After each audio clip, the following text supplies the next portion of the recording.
अरे ओ शोभा, सो रही हो क्या अभी तक?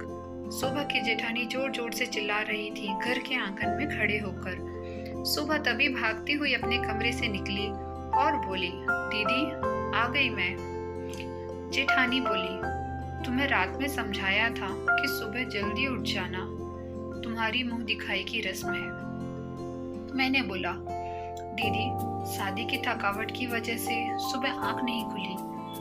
दीदी हंसती हुई बोली, शोभा मेरी प्यारी देवरानी, जल्दी से घूंघट कर लो, अगर माँ जी आ गई तो हंगामा हो जाएगा।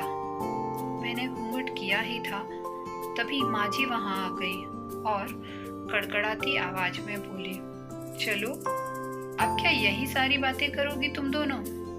हमने चलना शुरू ही किया था तभी माँ जी ने दीदी के कंधे पर हाथ रखा और बोली, पता है ना कहाँ से जाना है और कैसे जाना है? माँ जी ने कहा, जब भी कोई बड़ा तुम्हारे सामने खड़ा हो हमेशा घूंघट में रहना और कम से कम अपने बड़ों के सामने आना, और बिना घूंघट के तो कभी नहीं। दीदी कुछ बोली ही नहीं, बस अपना सर हिलाकर हाँ बोल दिया।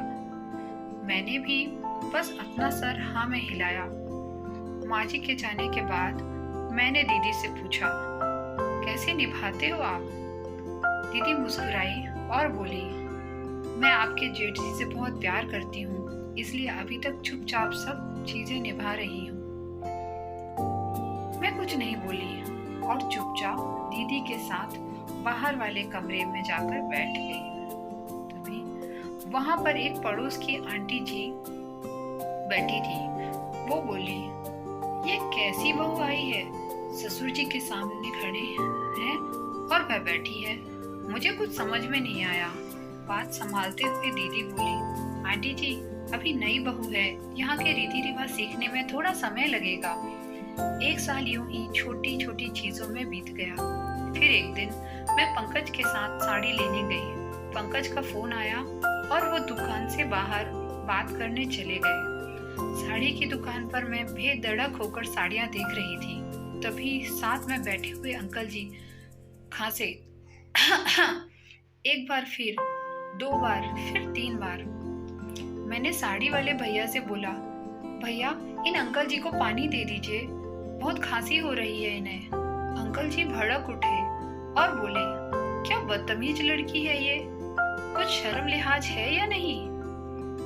दुकान पर हंगामा होते देख पंकज बाहर से भागकर अंदर आए और अंदर आते ही अंकल जी के पैर छूकर बोले, चाचा जी प्रणाम, आप यहाँ? मैं घबरा के दुकान से बाहर निकल आई और एक लंबा घूंघट डालकर गाड़ी में बैठ गई। पंकज बाहर आए और गाड़ी में बैठकर गाड़ी बहुत तेज चलाने लगे। मैंने धीमी आवाज में कहा, गाड़ी बहुत तेज चला रहे हो, कहीं एक्सीडेंट ना हो जाए। हम घर पहुंचे तभी माँ जी जोर जोर से चिल्लाते हुए बाहर आई, देखो आ गई ये रानी साहिबा, खानदान की इज्जत मिट्टी में मिलाकर। तभी दीदी आई और बोली, माँ जी मेरी शादी को 5 साल हो गए हैं और मैं अभी तक चाचा जी को नहीं पहचानती, ये कैसे जानेगी? पंकज सबकी बात काटते हुए बोले, माँ ये दोनों सही बोल रही हैं, अगर ये हमेशा घूंघट में रहेंगी तो ये चाचा जी को कैसे पहचानेंगी? और चाचा जी के एक फोन पर तुमने पूरे घर की शांति भंग कर दी। अरे मम्मा, ये वो समाज है जिसने सीता मैया पर भी उंगली उठाई थी। पिताजी और जेठ जी ने भी अपना पक्ष पंकज के साथ रखा। माँ जी थोड़ी देर सोचने के बाद वापस दीदी और मेरे पास आई और बोली, तुम दोनों को अपनी मर्यादा पता है, मुझे उम्मीद है तुम कभी भी मेरा सिर शर्म से नीचे नहीं झुकने दोगी। हम एक परिवार के सदस्य हैं, हमें हमेशा साथ रहना है। अच्छा वक्त हो या बुरा वक्त, हर सदस्य को अपनी मर्यादा पता है। माँ जी ने मुझे और दीदी को गले लगा लिया। दोस्तों, अगर आप लोगों को मेरी कहानी अच्छी लगी हो तो मेरे चैनल को सब्सक्राइब कीजिए, वीडियो को लाइक कीजिए और बेल आइकॉन को प्रेस कीजिए ताकि न्यू नोटिफिकेशन आप सभी को मिल सके। Thank you.